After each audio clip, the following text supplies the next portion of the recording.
Olá, sejam bem-vindos, sejam bem-vindas ao segundo episódio da segunda temporada do podcast sobre jurisdição. Podcast feito para você, advogado, aluno e aqueles que são apaixonados pelo direito. E se você ainda não se inscreveu no nosso canal, se inscreva e acompanhe todo o nosso conteúdo. Hoje nós estamos aqui com uma pessoa muito especial, a doutora Egli Cecconi, mestre em Direito pela PUC, professora da Universidade São Judas Tadeu, atuante na área do direito civil há mais de 26 anos e autora de vários artigos e do livro Publicidade Enganosa e Abusiva, Doutrina e Jurisprudência. Queria muito agradecer a sua presença e tenho certeza que será um podcast aqui muito gratificante com esse tema que nós vamos tratar hoje, que é o direito do consumidor. Primeiramente, quero agradecer o convite. Para mim é uma honra estar aqui com você, compartilhando um pouco desses conhecimentos aí, desse tempo de advocacia, de magistério. E será um grande prazer aqui essa nossa conversa e é um grande prazer revê-lo aí depois de um tempo, né? Só pelas redes sociais se vendo. É isso aí. Então, vamos começar. O Código de Defesa do Consumidor, ele entrou, né, o advento dele foi em 1990. O que mudou? Né, um paradigma. O que nós tínhamos nas relações de consumo, como elas eram tratadas, e depois o código, como que elas começaram a ser vistas? Então vamos lá, vamos colocar um ponto um pouquinho antes do Código de Defesa do Consumidor, que é a Constituição de 88. Então, com a Constituição de 88 é que a primeira vez nós tivemos essa expressão consumidor, porque até a Constituição nós tínhamos o Código Civil de 1916, e era ele que tratava de todas essas relações obrigacionais, contratuais. Então, a Constituição trouxe a expressão consumidor, e depois, em 1990, veio a lei, que é o nosso Código de Defesa do Consumidor, cuidando, então, desta figura e dando amparo. Porque antes, com o Código de 1916, o consumidor, na verdade, ficava numa situação desvantajosa perante aquele que, no Código de Defesa do Consumidor, é o chamado fornecedor. Né? Então, só um exemplo simples disso. O Código Civil permitia que, por exemplo, o então fornecedor se eximisse de responsabilidade quanto a defeitos do produto. Né? Se eles acordassem assim, se tivesse isso no contrato, era válido. E o Código de Defesa do Consumidor veio exatamente dar essa proteção ao consumidor e colocando ali a característica do consumidor, na verdade, reconhecendo, né, como o vulnerável. Então, muitas vezes o consumidor que não recebia esse nome, como eu falei antes, ele assinava um contrato pela sua vulnerabilidade, pelo seu desconhecimento, mas ele assinava porque ele precisava contratar. Né, o vulgo contrato de adesão, tanto é que o nosso Código Civil de 16 não tratou do contrato de adesão. Veio o Código de Defesa do Consumidor, que tratou do contrato de adesão, e hoje, o nosso Código Civil, hoje, né, já há mais de 20 anos, o Código Civil de 2002, ele trata do contrato de adesão também. Então, quando o Código de Defesa do Consumidor entrou em vigor, ele veio exatamente para dar essa proteção ao consumidor que nós não tínhamos com o Código Civil, reconhecendo essa questão da vulnerabilidade do consumidor, definindo quem de fato era o consumidor, que a grande característica do consumidor é o destinatário final, que é isso que faz com que ele seja caracterizado como consumidor, e o fornecedor é aquele que faz circular produtos e serviços. Então, o Código de Defesa do Consumidor veio definir essas duas figuras, e a partir da definição dessas duas figuras, nós conseguimos, então, saber quais são as relações, ou lá na época, né, quais eram as relações regidas pelo Código Civil e quais as relações regidas pelo Código de Defesa do Consumidor. Aliás, que eu diria para você que até hoje ainda, olhando nos tribunais as decisões, e eu digo que infelizmente, mas tem alguns profissionais que eles ainda continuam tentando colocar ou usar do Código de Defesa do Consumidor para algumas relações que não se aplicam o Código de Defesa do Consumidor, que na verdade se aplica o Código Civil, se aplica uma legislação especial, por exemplo, a lei de locação. Então, tem muitas situações ainda que os profissionais ficam ali meio que derrapando entre Código Civil e Código de Defesa do Consumidor, porque falta, de fato, esse direcionamento de definir quem é consumidor e quem é fornecedor e definir qual é a legislação a ser aplicável. E isso trouxe uma sensação de conforto, né, para o consumidor, porque hoje a gente percebe que as pessoas sabem dos seus direitos, né, elas falam sobre isso e houve uma mudança comportamental também, mas ainda muito há muitas dúvidas, né? Por exemplo, como o que é uma propaganda enganosa, o que é uma propaganda abusiva, qual que seria a diferença desses dois tipos aí de propaganda? Então, em se tratando de Código de Defesa do Consumidor, aqui só uma ressalva primeiro, né? Quando a gente fala aqui, a gente sempre usa a expressão publicidade. Propaganda tem uma coisa muito interessante e que as pessoas desconhecem, Eduardo. E até foi boa a sua colocação para a gente até esclarecer isso, a diferença entre propaganda e publicidade. Porque a propaganda, ela não tem esse cunho comercial. E por isso que ela não é exigível, fazendo um parênteses aqui, ou um paralelo, com a propaganda que nós temos na época de eleição. Se ela fosse exigível, seria muito bom, né? Passou a eleição, vou lá exigir do meu candidato e agora, então, lá empossado no cargo dele, tudo aquilo que ele prometeu. Então, a propaganda não tem esse cunho obrigatório. Algo que acontece na publicidade. Até porque a publicidade, de acordo com o artigo 37 do Código de Defesa do Consumidor, ela é o início do contrato. Quando nós falamos em publicidade, ela vem exatamente como a proposta. A velha proposta, que continua lá no Código Civil, né? Veio do Código de 16, replicada no Código de 2002, quando ela veio para o Código de Defesa do Consumidor, ela veio como a primeira fase do contrato. Às vezes, alguns até deixam passar isso desapercebido, mas em termos jurídicos, e até para aqueles que ouvirão essa nossa conversa, é importante definir, porque ela começa. Por isso que, se ela for devidamente precisa, ela é obrigatória. Né? Diferente da propaganda. Por quê? A publicidade ela é usada para convencer o consumidor a consumir, a comprar produtos e adquirir serviços. É para isso que serve a publicidade. Então, a diferença entre enganosa e abusiva, quando nós pensamos em enganosidade, nós vamos pensar em algo que tem falsidade. No entanto, vou fazer uma ressalvinha aqui quanto à falsidade, porque se nós observarmos, Eduardo, toda não, mas vamos dizer aqui, a grande maioria dos anúncios publicitários, eles têm falsidade, né? Eles mostram algo que você vai melhorar de vida, algo que vai te trazer benefícios e que muitas coisas fogem da realidade. Por exemplo, você pensa numa publicidade que tem uma pessoa levitando, né? O que nós temos aí? Alguns informes publicitários que têm anúncios de energéticos, por exemplo, que a pessoa tome e cria asas, né? Alguns até já vão associar ao próprio produto. É algo falso. Só que é algo falso que observe que nós temos aí a condição de diferenciar a realidade dessa falsidade que não é enganosidade. A enganosidade prevista no Código de Defesa do Consumidor para caracterizar a publicidade é aquela que induz o consumidor em erro. Inclusive, o CDC vai falar na enganosidade por omissão.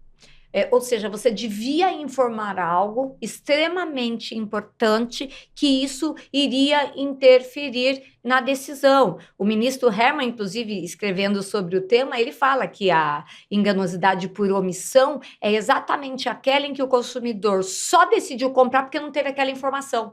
Porque se ele tivesse, ele não compraria. Nós temos diversos casos na jurisprudência, não é tão veiculado, não é tão falado esse tema específico no CDC, mas de situações exatamente assim. A pessoa, por exemplo, foi lá adquirir um apartamento, olhou o decorado, lindo, maravilhoso.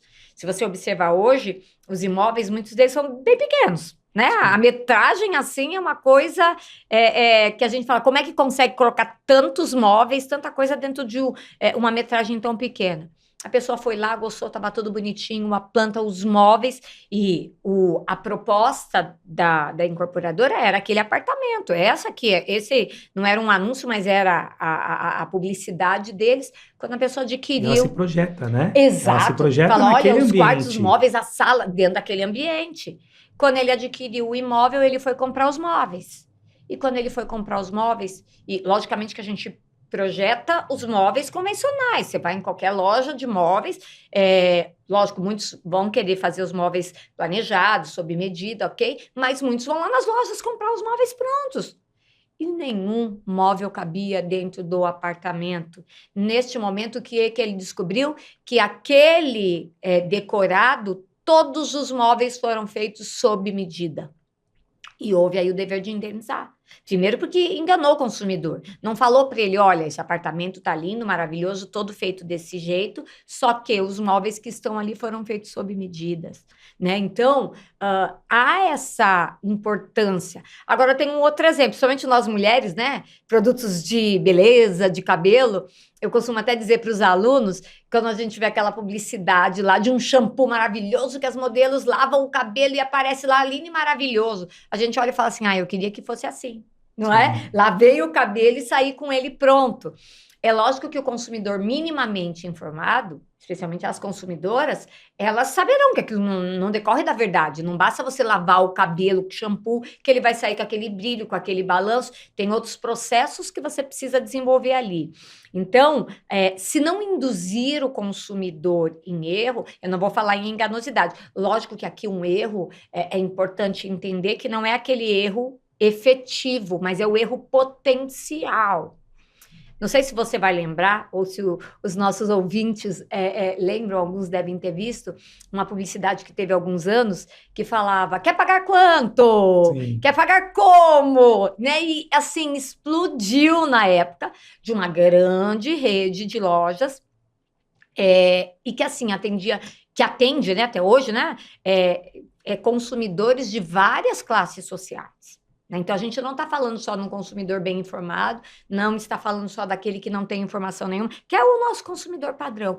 E, na época, muitos foram até a loja falando, eu quero pagar em 50 vezes, eu quero pagar 2, 10 reais.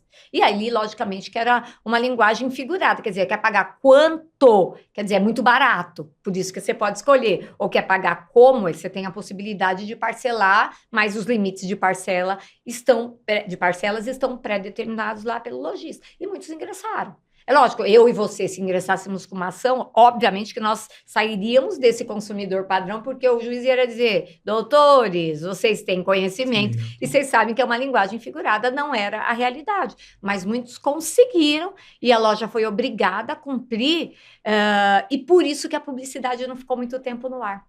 Ela foi retirada exatamente por conta disso. Questão. Exato. Então, o que nós temos que considerar aqui para ser enganosa? Tem que ter um vício, tem que ter enganosidade, inclusive por omissão. Porque eu diria que muitos dos informes publicitários, eles omitem dados importantes, tá? Que é aquilo que a gente chama de dados essenciais. Então, os dados essenciais têm que estar lá, que é isso que o ministro Benjamin Hermann fala, que vai interferir aí na sua decisão. Por sua vez, a publicidade abusiva, a doutrina coloca como sendo por exclusão. O que não for enganosa, quer dizer, e que for ilícita, né? Primeira questão. O que não for enganoso, a publicidade que não é enganosa é abusiva. O Código de Defesa do Consumidor, lá no artigo 37, parágrafo 2º, que vai tratar da publicidade abusiva, ele não define, Eduardo, o que é uma publicidade abusiva. Ele coloca várias situações que podem retratar a publicidade abusiva, aquela que mexe com a vulnerabilidade da criança, do idoso, que incute medo, que desrespeita valores ambientais, racistas. Então, todos esses tipos de anúncios que envolvam qualquer uma dessas questões serão considerados como publicidade abusiva. Alguns ficam na discussão entre será que a publicidade abusiva ela se encaixaria ali no artigo 187 do Código Civil como sendo o abuso de direito. Eu particularmente sou adepta dessa corrente, porque outros entendem que não, como o Adalberto Pasqualotto, ele entende que não, porque na verdade a publicidade é uma liberdade. Então, tendo-se essa liberdade de veicular, eu não vou falar em abuso de direito, porque quando nós falamos em abuso de direito, nós pensamos no direito subjetivo. Então, eu tenho um direito e eu exerço além dos limites que eu poderia. Mas eu prefiro ficar com a parte da doutrina de fato que considera este abuso o exercício da minha liberdade de veicular este anúncio publicitário. É uma liberdade, claro, ninguém é obrigado. Exceto no caso do RECAL. O RECAL já é a obrigatoriedade prevista aí na lei de se publicar. Então, neste caso da abusividade, eu resolveria ali com o artigo 187 mesmo. É um ato ilícito, você extrapolou a sua liberdade. Então, vamos falar do direito, vamos falar da liberdade. A sua liberdade de veicular uma publicidade, você não era obrigado. E você usou de valores. alguns exemplos, Eduardo, que a gente, às vezes, quando está assistindo, a gente acha até engraçado. Você que tem filhos vai até depois fazer essa associação. É que a gente não tem muito tempo de ficar, às vezes, assistindo a TV aberta para ver esses anúncios, mas tem alguns que são icônicos, né? E a jurisprudência trata deles. O CONAR, que é o órgão que faz esse controle administrativo da publicidade, da bolacha Traquinas. Você conhece a bolacha Traquinas? Sim, Ou não é da sim. sua época? Não, é da sim, sua sim, é da época? minha época. Mas continua tendo a Sim. bolacha Traquinas.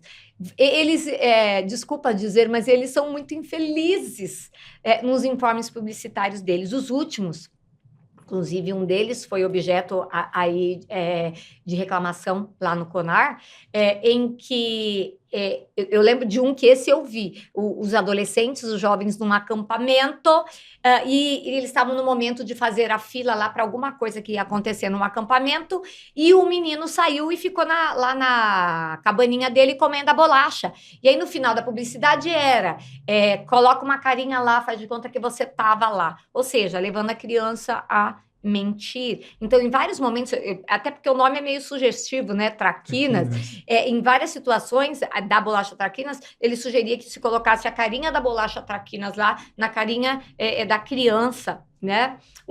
Levando a criança a mentir. Teve publicidade, isso eu posso falar o nome da empresa, porque tá no judiciário, a Público ANC já fez lá atrás. Hoje eles têm mais cuidado quanto a isso, de que uma determinada sobremesa que estava sendo vendida, os meninos entravam lá no galpão onde estava guardada, jogavam bolinhas de gude para os seguranças que estavam dormindo, e aí quando os seguranças ouviam um barulho, eles levantavam, caíam nas bolinhas de gude e os meninos saíam com a sobremesa. Ou seja, fazendo apologia ao crime. É que para criança não é crime, né? É ato infracional, mas se fosse, seria fazendo apologia ao crime.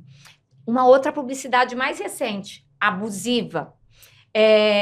Essa eu não vou falar o nome da empresa vendendo seguros, eu não sei se essa você também chegou a ver, mas que mostrava várias cenas e no final falava vai que. Então você está andando no carro, vai que bate e você sofre um acidente. Você estava andando numa rua, vai que você é atropelado. E aqui, uma das hipóteses que o legislador coloca como publicidade abusiva, que é se utilizar do medo. Ou seja, já que você você corre o risco de acontecer tudo isso, se você não tiver um seguro de vida, você estará desprotegido. Era exatamente colocando medo, né? Também ficou pouco tempo no ar e eles mudaram. Hoje o slogan é outro, mas eu não vou fazer a publicidade dele. Mas hoje o slogan é outro e bem colocado, porque houve a recomendação dessa mudança, por conta de ser abusivo. Abusividade por conta da condição da mulher. Bom, eu teria N aqui exemplos para te contar de casos, ou que houve recomendação do CONAR para alteração da publicidade e outros que foi judicial. Vou contar um último aqui, que esse foi judicial, porque, só esclarecendo, o CONAR é um órgão administrativo, ele faz recomendações, então os anunciantes não são obrigados a seguir. Por isso que em muitos casos, CONAR não resolve, PROCON não resolve, quem vai resolver? O judiciário. E óbvio que quando causa danos, inclusive os danos difusos, né, ao consumidor difuso, tem que ser judicial mesmo, né? E uma daquela sandália Melicinha.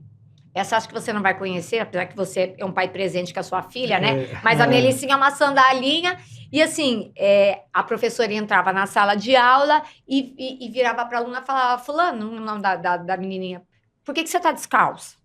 Né? Não, professora, eu não estou descalça, olha aqui minha sandalinha Melicinha. E aí a professora falava, fulano, por que você está brincando comigo? Eu vou chamar o diretor. Aí a professora vai lá e chama o diretor, que vem olhar. Aí a menina vira pro diretor e fala, o que o senhor achou da minha Melicinha? Ele, linda, maravilhosa, fulana, fala o nome da criança lá. E aí o diretor vira para a professora e fala assim, depois da aula a senhora passa lá na minha sala para nós conversarmos. Olha só, o desrespeito com a função do professor querendo fazer um anúncio de uma sandália. Tem outras que estragam objetos, levando as crianças a entenderem que tem que estragar esse objeto para ganhar um objeto novo. Enfim, mas quando mexer com tudo isso, medicamentos, né? Pensar nos idosos que ficam temerosos e anunciam aqueles medicamentos milagrosos, muitos já foram tirados do ar exatamente por isso. Porque aí não é nem só questão da abusividade, tinha inclusive a enganosidade. Você está mostrando algo que é falso. Não vai gerar o resultado esperado como está sendo anunciado. Acho que é isso. Tá, assim, pelas suas informações, a gente percebe a importância do código, né? Quanta coisa mudou, os cuidados que, na verdade, hoje as empresas têm que tomar com o consumidor, com a publicidade que eles fazem. E a gente vê que, às vezes, tem alguns manejos, né? Então, você vê um outdoor lá, você vê aquela propaganda, você vê uma estrelinha pequenininha, e a estrelinha está lá no final com aquelas letras minúsculas passando essa informação, né? Que, eventualmente, É para se relevante. furtar, que é relevante, e que, na verdade, amanhã ou depois faz com que, não, eu não me furtei da informação, a informação estava lá, só que eu tinha estrelinha, a pessoa tinha que ver a estrelinha tinha que ir lá para baixo. Então, assim, agora, por parte do consumidor, que também se apossa desses direitos, né? Então, agora eu sou consumidor, eu sou hipossuficiente, eu tenho os meus direitos, eu chego no lugar, é obrigado a ter lá o Código de Defesa do Consumidor. Você acredita que quando a pessoa também, o cidadão, ele se apossa de direito, há um abuso do consumidor? No sentido de trocas, de se sentir enganado por algo que, como você disse, aquela questão, né, você sabe que você não vai sair com o cabelo lá maravilhoso. Você acha que o consumidor também abusa um pouco desse direito que lhe é conferido? Muito, Eduardo, muito. Aliás, que você está falando isso, eu estou relembrando uma situação que eu vivenciei numa loja, num shopping, uma certa feita, que vem mostrar, na verdade, duas coisas: o abuso e o desconhecimento do Código de Defesa do Consumidor. Eu estava lá na loja e uma consumidora chegou. O que aconteceu? Pelo que eu ouvi, né? E aí a gente fica ali coçando para falar, eu preciso falar, mas eu falei, não tenho nada a ver com isso, não, eu não fui embora. Mas assim, ela já havia efetuado as compras dela, deixou lá na loja e saiu, que foi que eu entendi. Falei, vou passear no shopping, vou andar, vou comprar em outras lojas, depois eu venho e pego. Já tinha pago, estava tudo certinho. E aí ela voltou e falou para a vendedora, falou, eu quero cancelar esta compra, né? E aí a vendedora, ela mostrou a notinha lá e a vendedora falou, olha, já passou não sei quanto tempo, agora eu não vou me lembrar, não tem mais como estornar, não tem mais como você desfazer a compra. E aí a consumidora falou, olha, mas o Código de Defesa do Consumidor, e fica lá na loja, né? A gente olha assim, o Código de Defesa do Consumidor prevê que eu tenho 7 dias para desistir. Ai, quando eu ouvi aquilo, imagina aquele calor e aquela vontade de falar. De explicar, né? Exato. Calma. Mas eu falei, eu não posso entrar na situação porque não me diz respeito, eu não fui chamada. E então eu sei que a vendedora falou, não, a gente tem um período, não pode. Não, eu quero chamar a gerente. Eu não sei qual foi o desfecho lá, mas certamente foi o desfecho de acordo com a lei. E isso é algo que é importante falar. Por exemplo, isso foi um abuso. Ela ouviu falar que ela tem direito a desfazer a venda. Então não é assim. O Código de Defesa do Consumidor prevê a possibilidade para desistência, só que primeiro, a compra tem que ser feita fora do estabelecimento comercial. Então, no caso daquela consumidora, esquece. Ela comprou, ela pagou pessoalmente, ela viu. Tanto é que quando você compra fora, olhei lá na internet e vi o produto, cheguei, olhei, não gostei, eu não preciso justificar para o fornecedor por que eu quero devolver. Eu simplesmente não gostei, ponto final. Ou cheguei e falei, nossa, agora minha conta esse mês ficou mais alta do que eu imaginava, vou devolver para eu ter o estorno deste valor. Perfeito, a lei diz, comprou fora do estabelecimento comercial, você tem 7 dias do recebimento para desfazer a compra, né? 7 dias da data que eu realizo o negócio. Eu recebi o produto, eu começo a contar 7 dias para desfazer.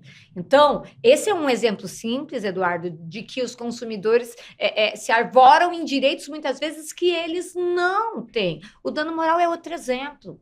Típico, né? Por que hoje o nosso judiciário ele é muito restrito em relação aos valores das indenizações por dano moral? Por conta do abuso. Houve uma banalização e eu tenho que concordar. Eu não concordo com os valores que são fixados, porque tem muitas situações que envolvem Código de Defesa do Consumidor, especialmente em termos de saúde, que há morte, em produtos que há defeitos, veículos, enfim, que eles teriam direito, só que muitos abusaram deste direito. E hoje o nosso judiciário acaba colocando o valor das indenizações lá embaixo. Tem alguns colegas que ainda tentam, né? Aí eu fico olhando e falo, nossa, da onde é que eles tiraram este patamar para pedir essas indenizações vultuosas? Porque o nosso patamar tem que ser o próprio judiciário. É lógico que a gente tenta muitas vezes aumentar isso para desestimular essas práticas. Você acredita que, na verdade, essa conduta do judiciário é justamente para que não se industrialize isso, que vire uma industrialização do dano moral? Muito então, assim, provável. olha, você, na verdade, tem o teu direito, mas eu não vou te dar um valor alto, porque senão isso vai virar premissa e aí outros vão entrar. Você acha que há essa contenção também? Também, só que aí nós temos o outro lado, né, Eduardo? Quando ele reprime aqui, dizendo eu não vou dar, porque se eu der, outros vão querer também. Por outro lado, quando nós, do âmbito do fornecedor, o que acontece com o fornecedor? Ele fala, é melhor lesar o consumidor, porque de 100, um entra com a ação. De 100, 2, 3 entra com a ação. Eu tenho um caso que você falando agora, eu me recordei, que eu achei assim, desumano, né? De um plano de saúde. A pessoa precisava fazer uma cirurgia, eles estavam, na verdade, negando por N fatores, e aí chegou no momento da discussão que ele falou assim, doutor, eu vou ser bem sincero, o advogado que representava o plano, ele falou assim, se ele morrer, vai me custar mais barato do que, eventualmente, se eu tiver que pagar essa cirurgia. Ou seja, se eu tiver que pagar essa cirurgia, vai ser 100, 200 mil reais. Se ele morrer, o judiciário vai me condenar a pagar 80 para a família. Então, eu entendo, né? E eu fiquei tão, assim, abismado com aquilo, para a gente ver como que a banalização do valor da vida, né? Exatamente.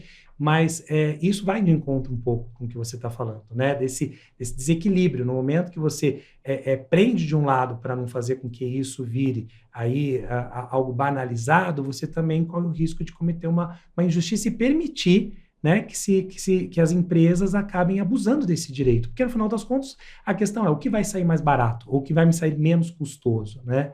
E uma outra pergunta que eu te fazer assim, em relação a outros países, como que você enxerga o nosso direito do consumidor? Nós estamos avançados, falta muito ainda. Em qual momento que nós estamos dentro desse comparativo? Eu vejo que o nosso direito do consumidor, em termos de legislação, ela é avançada. Mas entendo também que ainda carece um pouco mais de controle, ou seja, um controle mais efetivo.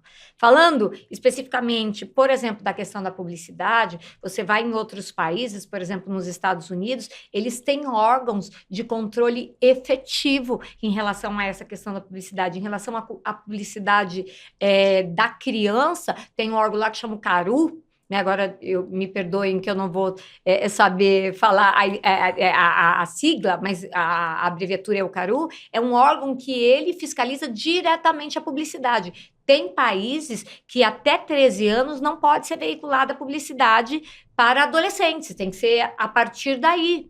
Tem países que têm horário em que pode ser veiculada publicidade, por exemplo, que é voltada para criança. Por exemplo, comparando o Brasil com os Estados Unidos, em termos legislativos, nossa legislação é muito ampla. Mas o que adianta, Eduardo? Nós temos uma legislação protetiva tão ampla e quando nós chegamos nos meios de controle, esses meios de controle efetivamente não necessariamente controlam.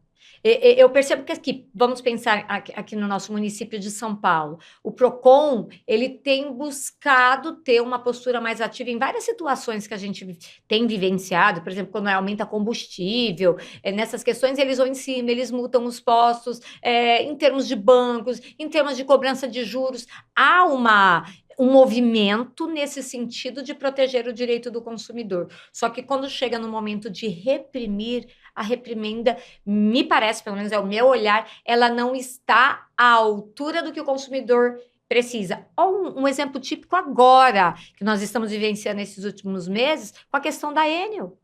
Teve família aqui que ficou uma semana, ou comércio, ou mais, sem energia elétrica. E aí vem lá dizendo, olha, o Ministério Público vai propor ação coletiva, enfim, vai cobrar uma indenização, eles vão pagar uma multa de tanto. Ok. Agora, e todas essas famílias? Todas essas famílias pode até ter lá ação coletiva, defendendo os direitos difusos, depois vão ter que se habilitar. Só que no caso deles, o que é que a lei vai dizer? Olha, para você ser indenizado, você tem que provar lá, artigo 401, as perdas e danos. Tem que provar o dano emergente ou o lucro cessante. Está em um caso que eu vejo que o judiciário deveria reconhecer como dano moral in re ipsa. Ou seja, você não precisa provar. Você quer dano maior do que você ficar uma semana sem energia elétrica, Eduardo? Eu não pude tomar banho, não pude assistir uma televisão, eu não pude ver um canal, não pude carregar meu celular, não pude manter. Você vai ter que comprovar lá com a notinha do mercado, o mercado, a compra que você fez, o prejuízo que você teve. Aqui nós temos um dano moral que está presumido, bastasse que a pessoa ingressasse com a ação e demonstrasse minimamente que ela foi atingida por isso. Mas é isso que nós vemos na prática. E agora eu estou falando de uma situação real, vivenciada pela população aqui do nosso município. Não vê isso. E outros, aí eu também vou colocar o outro lado, né? Outros falam assim, mas ingressar com a ação, tem que discutir, tem que contratar advogado, e tem que esperar tanto tempo. E é aquilo que você falou, por conta disso que os fornecedores, eles preferem por risco. No caso da Enel, ela vai pagar, eventualmente se for pagar, vai pagar lá a multa, só que isso não vai reverter para o consumidor.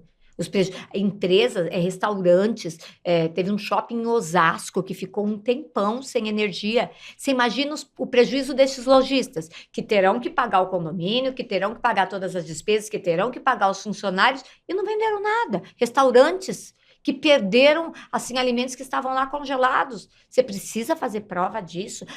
Lógico, o dano material, vamos lá. Você tem uma fatura, você consegue, não vai simplesmente chegar lá falando que eu quero uma indenização X e não provar nada. O mínimo você vai provar. Então, assim, eu vejo que, em termos legislativos, nós estamos avançados. Em termos de órgãos que protegem, sim, mas boa parte das vezes essas medidas não são efetivas, revertidas para a pessoa do consumidor. Eu acho que é isso que nós teríamos que melhorar no nosso país. Por exemplo, lá nos Estados Unidos, e muitos ficam se pautando, né, com a jurisprudência americana, ou vendo casos americanos, às vezes os consumidores, né, e os alunos, quando estão na faculdade, assistem aquelas coisas americanas, que é uma realidade do judiciário totalmente diferente da nossa. E o cliente chega muito para o escritório com essa visão, e aí cabe ao advogado desconstruir, e ele ainda fica em dúvida, né? Exato. Porque, por exemplo, eu tive uma outra situação no escritório que a moça, ela tinha um cachorro e ao invés de darem 100 miligramas de um medicamento, deram 1.000 miligramas, né? E aí o cachorro morreu. Só que o cachorro era a vida dela. Ela tratava o cachorro assim, o pet dela, de uma forma muito carinhosa, muito acolhedora, como se fosse um filho. Indenização do Poder Judiciário, R$ 4.500. Se bobear, não pagou nem o valor que ela pagou no cachorro, né? Então, e aí quando nós tivemos isso, veio aquele parâmetro de tipo, mas peraí, né? Nos Estados Unidos tem indenizações, mas então, nós não estamos nos Estados Unidos. E aí também o advogado mostrar essa realidade, como por exemplo, a vida, eu cuidei de um caso da explosão de uma academia, né? Que houve a explosão na piscina e, consequentemente, o morador do lá estava estendendo a roupa e foi arremessado e morreu. A indenização de morte, R$80 mil.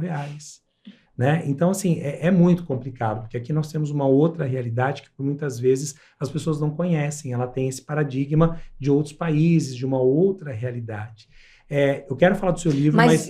Só dentro disso que você está falando, só para fechar essa questão desse paradigma, né, do direito estrangeiro, por isso que nos Estados Unidos as medidas que coíbem essas ações contrárias ao consumidor, que lesam ao consumidor, são mais efetivas, porque lá o fornecedor sabe que se ele causar dano, ele vai sofrer uma sanção, especialmente financeira, grande. Então, ele toma os cuidados preventivos para que o dano não aconteça. Aqui não, aqui é exatamente isso que nós estamos conversando. Ele vai no risco. Deixa acontecer. Se acontecer, eu vejo o que é mais barato. Sim, que é mais barato, exatamente. Quero falar do seu livro, mas antes disso, quero te fazer uma outra pergunta, que é assim, o que você mais recebe no seu escritório? Qual é a demanda de consumo que você hoje atende mais? Olha, em termos da responsabilidade civil, em termos de descumprimento contratual, de empresas que não querem dar as garantias contratuais. Um exemplo simples, Cupim, foi lá, fez a descupinização, tinha lá garantia contratual de 5 anos. No prazo menor de 5 anos, os cupins votarem e atingiram todo o armário da pessoa. Tinha lá as cláusulas, as condições gerais escritas que eles só se responsabilizariam por reaplicar o produto e por mais nada. Ou seja, estragou todos os armários recém-colocados, teve danos, precisaria trocar. Eles falaram, nós não vamos trocar. Precisou buscar o judiciário. Nós buscamos exatamente e conseguimos. Para dizer, não, o Código de Defesa do Consumidor está dizendo que você tem que ser responsável por todos os danos que a sua conduta der causa. Né? Então, essa questão de descumprimento contratual é uma das coisas que mais aparece. Questões de cobrança, de multas abusivas, negativações indevidas.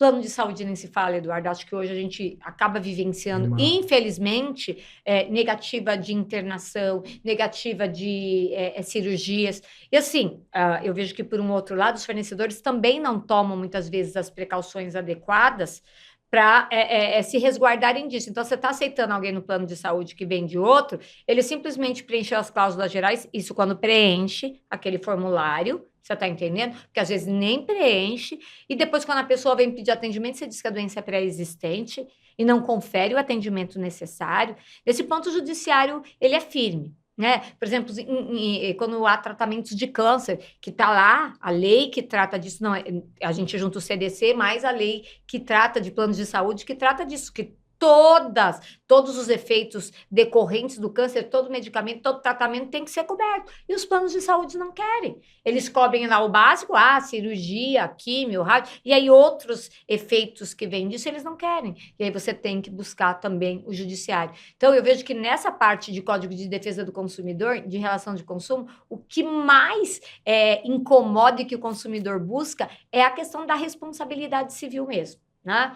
A questão de disparidade entre o que foi acordado e o que foi entregue, prazo, no caso de incorporação imobiliária, isso é um desespero, porque a pessoa, ela formula a vida dela, faz os planos, planeja, olha, tanto tempo vai entregar o apartamento que eu comprei, tá chegando a data, tem apartamento que não saiu nem do papel.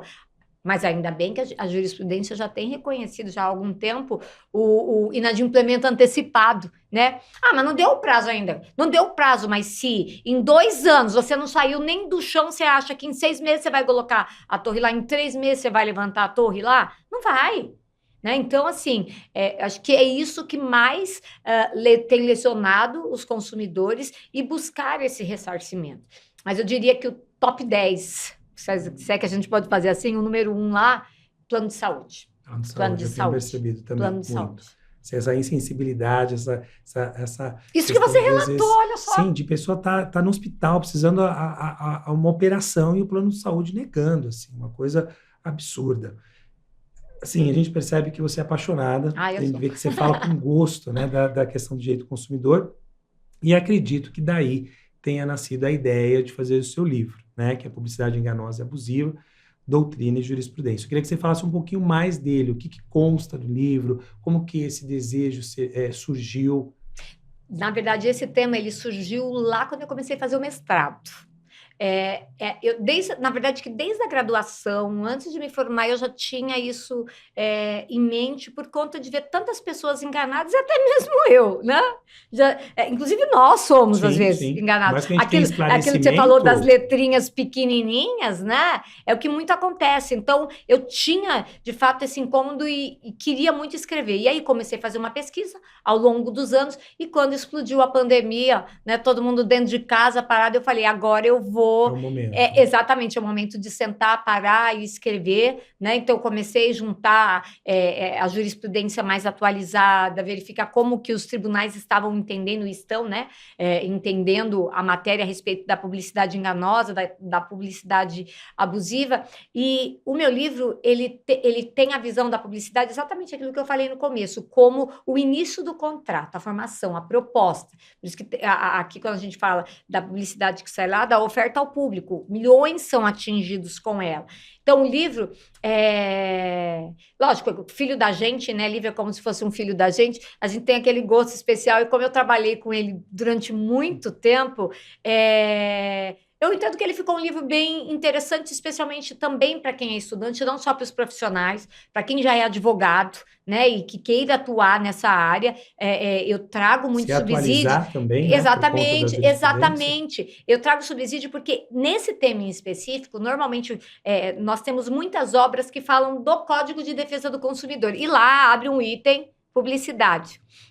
Tanto é que quando eu fui escrever, eu lembro, né, quando eu fui trabalhar no mestrado, não tinham tantas obras a respeito, né? Eu tive que buscar um pouquinho aqui. E assim, buscando dentro das obras que tratavam do Código de Defesa do Consumidor, por isso que eu quis escrever uma obra específica. Então, assim, ela traz uma parte introdutória que fala do contrato. Então, a aluna está estudando sobre contrato, traz toda essa parte da formação contratual e dessa obrigatoriedade em relação à publicidade. Depois eu entro na questão da responsabilidade civil, que é o que eu te falei. Então, eu faço uma abrangência genérica da responsabilidade civil, do ato ilícito em si, quando nós temos subjetiva e objetiva, e o caso aqui da responsabilidade em relação à publicidade, ela é objetiva.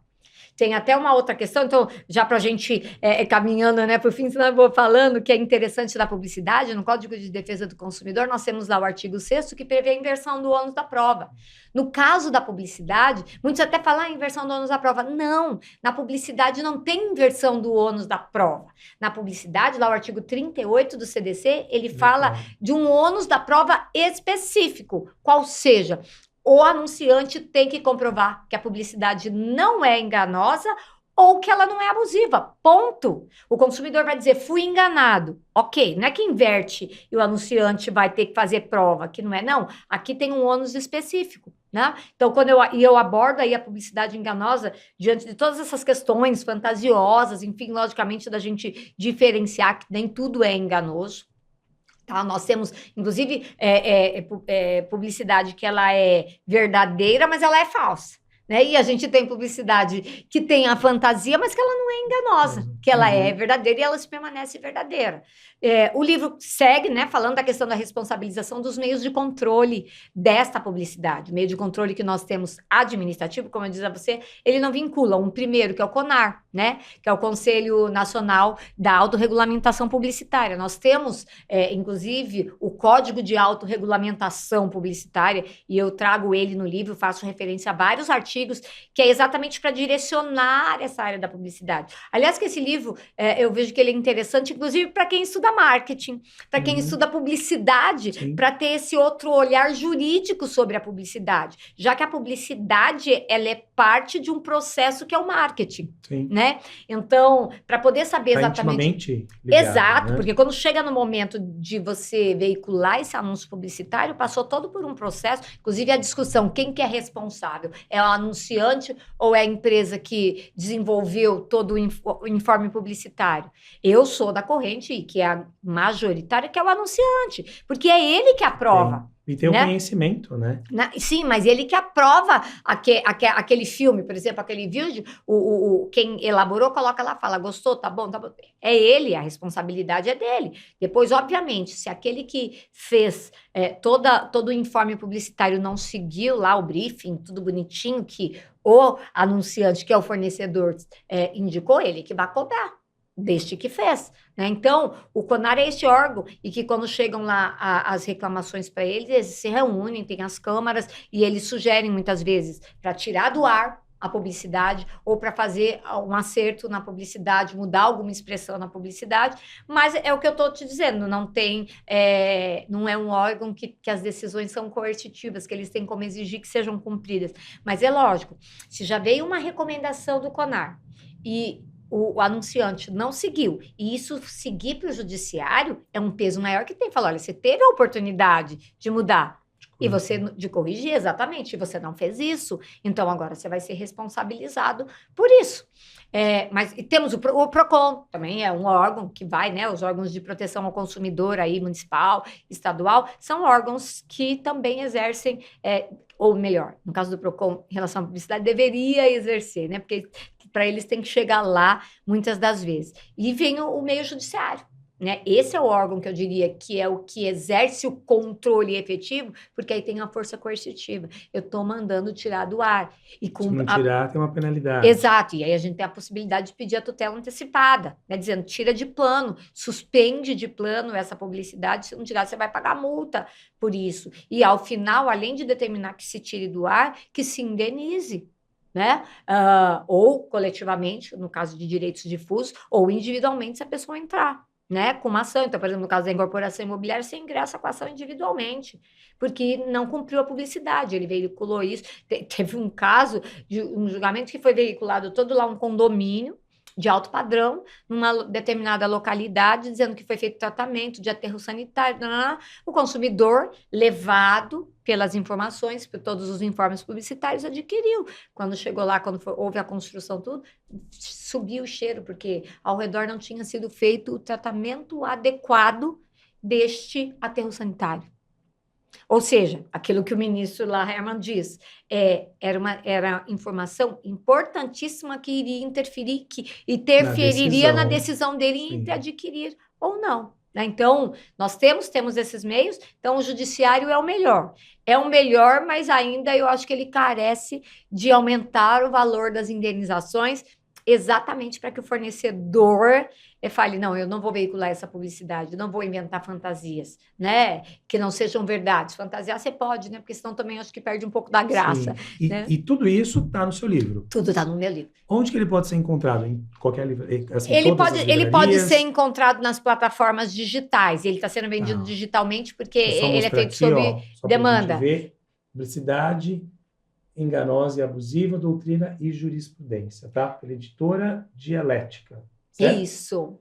Mas eu também vendo diretamente, quem quiser, depois eu vou deixar meu Instagram aqui, pode me mandar um direct lá no Instagram, e aí eu envio o livro autografado, inclusive. Perfeito. Bom, estamos aí com o tempo curto, acabando, o assunto é rico, né? Teremos, acho que, um dia inteiro para falar sobre as relações de consumo, sobre tudo isso.